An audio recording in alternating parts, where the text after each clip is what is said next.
স্ট্রেসের কারণেও অনেক সময় দাঁতে ব্যথা হয়। আসসালামু আলাইকুম, আমি ডক্টর সৈয়দা ফাতেমা মো, Smile Dental Care, Barishal branch. অনেক সময় আপনি যখন খুব চাপে থাকেন, অনেক প্রেসারে থাকেন, দেখবেন কি শুধু শুধু আপনার দাঁতে ব্যথা করছে। তখন আমি বুঝতে পারছেন না যে আসলে আমার দাঁতে তো কোনো সমস্যা নেই, তারপর কেন দাঁতে এত ব্যথা করছে, কি কারণে এত আমার দাঁতে ব্যথা করছে।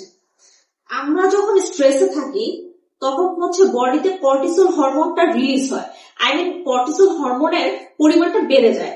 যখন এই কর্টিসল হরমোনের পরিমাণটা বেড়ে যায় তখন বডির রোগ প্রতিরোধ ক্ষমতাটা আপনার কমতে থাকে।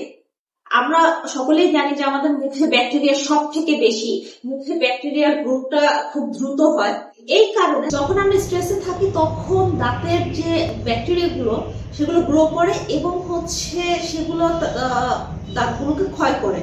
আমরা যখন স্ট্রেসে থাকি তখন আমরা দাঁত কাটতে থাকি, যেটাকে আমাদের মেডিকেলের ভাষায় বলা হয় ব্রুক্সিজম। এই ব্রুক্সিজমের কারণে আমাদের দাঁতের যে উপরের যে সারফেসটা আছে সেই সারফেসটা ক্ষয় হতে থাকে এবং তখন আমাদের শিরশির ভাব, মাঝে মাঝে ব্যথা, এই বিভিন্ন রকমের ইরিটেশন, এই প্রবলেমগুলো আমরা ফেস করি। এছাড়াও মাঝে মাঝে আমাদের যে ফেশিয়াল মাসেল গুলো ব্যথা করতে থাকে। আমাদের টিএম জয়েন্টটা কি আমাদের কানের সামনের যে অংশটা, এই জয়েন্টে ব্যথা হতে থাকে। এখন এর থেকে মুক্তির উপায়টা কি? স্ট্রেসে থাকবো বা যখন আমাদের এরকম ফেশিয়াল পেইন শুরু হবে তখন গিয়ে আমাদের যে ফেশিয়াল মাসেল গুলো আছে সেগুলো আমরা ম্যাসাজ করা শুরু করব।